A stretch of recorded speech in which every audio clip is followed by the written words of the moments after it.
Maraming problema sa pamilya, asawa, anak, sobra. Idlas nga moatubang sa kamera si Michael Camida, 30 anyos, nga taga-poblasyon Adalican, Dato Odin Sinsuat, Maguindanao, kinihuman nga masiko pasado alas 4 sa buntag kagahapon.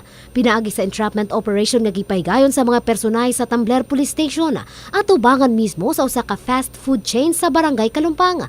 Rason sa dinakpan nga gumikan sa problema sa pamilya, nakahimo siya sa paggamit sa ginadiling droga. Hindi naman sa madam ba? Minsan-minsan lang kapag may problema. So, nagabaligya po ka Hindi naman, akman lang ba? Yung nakalata dyan, di sa akin ini.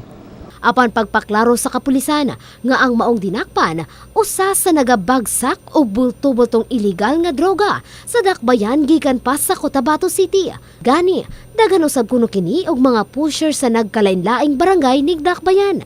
Ito po yung isa sa pinakamalaking kwan dito, yung pusher talaga na pumapasok dito sa Gensan. Kuha ng kwan doon sa Talitay ng supply.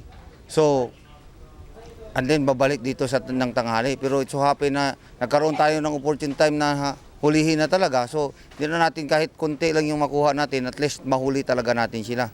Bisa ng asawa ni Ini ang naangin pa sa negosyo sa maong dinakpan. So ito based naman doon sa sinabi niya at saka inamin niya naman lahat na although nagbibinta sila, so kontra gusto naman siya doon sa ginagawa ng asawa niya. Wala tayo kasing nakuha sa kanya, so ito pinakawala natin. Nakuha sa dinakpan ang tulo ka sachet sa gituuhang shabu nga mobalor sa 4,000 ka pesos ug tungod dinhi atubangon sa dinakpan ang kalapasan sa sections 5 ug 11 ilawom sa Republic Act 9165 kon Comprehensive Dangerous Drugs Act of 2002 samtang panawagan na lamang sa kapulisan ngadto na sa katawhan. Umaapila nga kami sa mga mamamayan natin na tulungan nyo kami sa pagbigay ng impormasyon na kailangan namin. Kung may mga kahinahinalang mga tao doon sa paligid nyo, kung may alam kayo na nagbibinta ng droga, huwag kayong magatubili na ipagbigay alam sa amin.